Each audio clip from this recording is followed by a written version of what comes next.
मोदी की सरकार को इस देश की बेटियों का अपमान करने से, इस देश की बेटियों का बलात्कार करने से, इस देश की बेटियों की हत्या करने से कोई नुकसान नहीं होता है। ये उदाहरण आपके सामने है, चाहे वह बिल्किस बानो के रिहाई के बाद गुजरात के चुनाव जीतने का मामला हो, चाहे वो आपने देखा होगा कठुआ में 7 साल की मासूम बच्ची, उसके अपहरण, हत्या, गैंग रेप करने वालों के पक्ष में तिरंगा रैली निकालने वाले नरेंद्र मोदी मौन रहे। अंकिता के मामले में मौन रहे। मैं एक और जिक्र करूंगा, निर्भया 2 का किरण नेगी दिल्ली के अंदर 2012 में किस तरीके से उसके प्राइवेट पार्ट में बोतल थी, उसके शरीर पर 29 घाव थे, मरणासन छोड़ा गया था उस लड़की को। और 2014 में जब मनमोहन की सरकार थी तब उसे सजाए मौत हुई थी उन अपराधियों को। और 2022 में बाइज्जत तो बरी हो गए।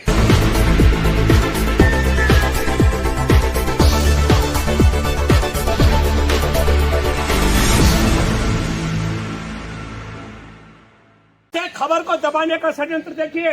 मध्य प्रदेश में कमलनाथ की सरकार गिराकर और 23 मार्च को शिवराज सिंह को सत्ता पर बिठाकर 24 तारीख मार्च का जिक्र कर रहा हूं 2020 का, ताली बजा करके देश में लॉकडाउन कर दिया गया।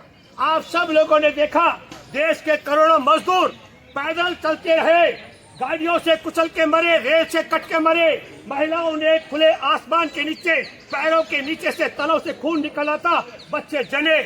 और जब नरेंद्र मोदी ने इस खबर को, इस पाप को दबाना था कि 1 जून से अनलॉक बंद किया और 5 जून को 3 काले कृषि कानून लेकर आ गया, हम सब पूरा देश भूल गया कि इस नालायक, इस जाहिल, इस अनपढ़ ने मध्य प्रदेश में सरकार बेदखल करके अपनी सरकार बनाने के लिए देश में तालाबंदी की, न कि देश में कोरोना को रोकने के लिए। ये खबर से खबर को दबाने का षड्यंत्र है।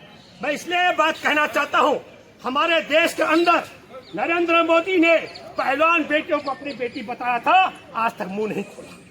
हमारे देश में जो मणिपुर में नग्न करके घुमाए गए कारगिल युद्ध के योद्धा, सूबेदार की पत्नी भी उसमें थी। हमारे देश के, मैं शर्म की बात है, हमारे देश के जवान और देश के सेना के अधिकारी आज भी उस भाजपा के साथ खड़े हैं जिसके राज में एक सूबेदार की पत्नी को नंगा करके घुमाया गया।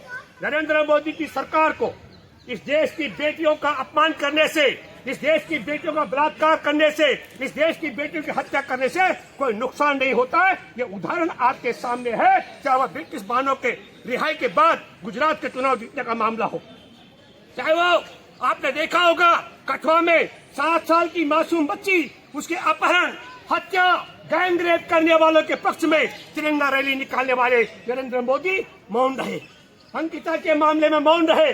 मैं एक और जिक्र करूंगा, निर्भया 2 का किरण नेगी दिल्ली के अंदर 2012 में किस तरीके से उसके प्राइवेट पार्ट में बोतल थी, उसके शरीर पर 29 घाव थे, मरणासन छोड़ा गया था उस लड़की को।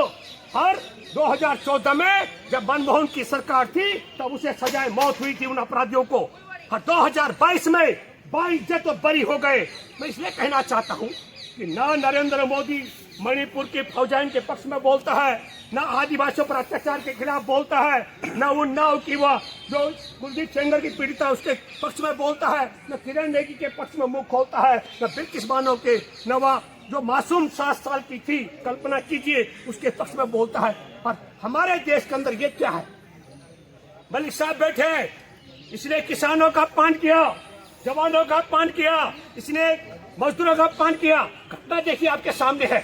हमारे देश में 2019 का जिक्र कर रहा हूँ, पुलवामा में जवानों को जिंदा बचाने के लिए जहाजों की मांग कर दी गई थी, मोदी ने जहाज नहीं दिए। और नवंबर में उत्तरकाशी में जो मजदूर फंसे, उन मजदूरों ने कहा, जिन मजदूरों ने अंदर जाकर के मजदूरों का रास्ता बनाया, उन मजदूरों ने कहा वो हमारी तरफ फिट है। जब मजदूर बाहर आए, उन्होंने कहा हम बिल्कुल ठीक है। और तब क्या हुआ, वहाँ हॉस्पिटल बनाया गया था, डॉक्टरों ने कहा मजदूर ठीक है। पर नरेंद्र मोदी की सरकार ने कहा नहीं, हम तुम्हारा इलाज करेंगे। उनको जहाज पर एम्स और ऋषिकेश ले जाया गया।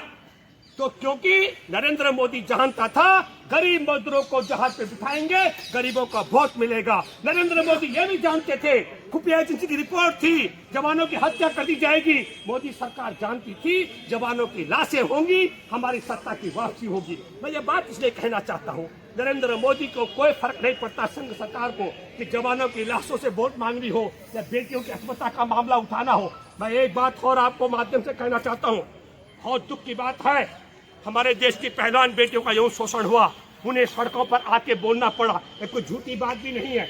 मैं आपके माध्यम से दावे से कह सकता हूँ, जो हमारी दादी माँ बन गई होंगी, उनका कभी यौन शोषण हुआ होगा, उनकी हिम्मत नहीं पड़ती ये बोलने की। उन जवान बेटियों ने कहा हमारा यौन शोषण हुआ। मैं ये बात इसलिए कहना चाहता हूँ, इसको हमको आपको सोचना पड़ेगा। नरेंद्र मोदी ने आज तक एक शब्द नहीं बोला बेटियों के पक्ष में। और तब मैंने मलिक साहब को फोन किया था, क्या था मैं आपको बताता हूं। हमारे देश के अंदर एयर शो लगा बेंगलोर में, और उसमें बैठे थे तब थल सेना अध्यक्ष बिपिन रावत। और बिपिन रावत जब नीचे आए, बिपिन रावत ने मीडिया से कहा कि तेजस जहाज मिनी राफेल है। और जब मिनी राफेल कहा तो हमारे देश में शहीदों का स्मारक का उद्घाटन था। नरेंद्र मोदी ने वहां थल सेना के अध्यक्ष को नहीं आने दिया। क्यों? क्योंकि उस राफेल के साथ में तेजस की तुलना की गई, जिसको हिंदुस्तान एरोनॉटिक्स लिमिटेड को तबाह करने के लिए नरेंद्र मोदी अनिल अंबानी को राफेल का पार्टनर बनाया गया था। और राफेल का पार्टनर किसे बनाया? तो चीन का कर्जदार था। मैं ये बात आपके माध्यम से कहना चाहता हूँ, हमारे देश में 2000 वर्ग किलोमीटर पर चीन ने कब्जा कर दिया, सीमाएं सुरक्षित नहीं है। बेटियों का मामला, पहलवान बेटियों से लेकर के, और चाहे उन्नाव की बेटी हो, बिल्किस बानो से लेकर 7 साल की बच्ची हो, और चाहे मैं जिक्र करूं आपके सामने अंकिता भंडारे, तमाम का, बेटियां भी सुरक्षित नहीं है। हमारे देश में रोजी रोटी का सवाल, 35% युवा बेरोजगार है, रोजगार नहीं मिल पा रहा है। किसानों की दशा भी आपने देखा, नरेंद्र मोदी के राज में 750 किसानों की हत्या इसलिए करवा दी ताकि कोरोना में ताली बजाकर, ताला लगाकर देश के 10 करोड़ लोगों की रोजी रोटी छीनने के पाप से बचने के लिए एक पाप मोदी ने और किया। ये खबर से खबर को दबाने का काम करते। इसलिए मैं दावे के साथ में कह सकता हूँ, चाहे वह यौन शोषण का मामला हो। और ये देखिए, राम रहीम एक है, उसे सफाई का ब्रांड एम्बेसडर बना दिया गया, जिस पर हत्या, बलात्कार और नपुंसक बनाने का मुकदमा चल रहा था। हमारे देश के अंदर 2002 में नरेंद्र मोदी का एक वीडियो आज भी वायरल है, और बापू नहीं होते मैं गुमनाम मर जाता। किसके लिए? उस आसाराम को जो पेशे बर बलात्कारी है। तब हमको सोचना पड़ेगा, हमारे देश के अंदर देश का सबसे बड़ा जो अपने को राजा मानते हैं, और कैसे राजा, जहां तक नरेंद्र मोदी की छाया पड़ती है, तेजस पर जब बैठे, इससे पहले सुखोई में हमारे देश के अब्दुल कलाम थे राष्ट्रपति, उन्होंने सुखोई पर यात्रा की। हमारे दोस्त हैं अमित प्रकाश, जनसत्ता के पत्रकार रहे, एडिटर रहे हैं, उनके साले का बेटा पायलट था, उनका फोटो राष्ट्रपति के साथ। पर तेजस में बैठे मोदी, बताइए कितना बड़ा अपमान है। हमारे वायुसेना के पायलट का फोटो नहीं आने दिया गया। सबको लगा देश को इस जाहिल आदमी ने शायद तेजस चलाया है।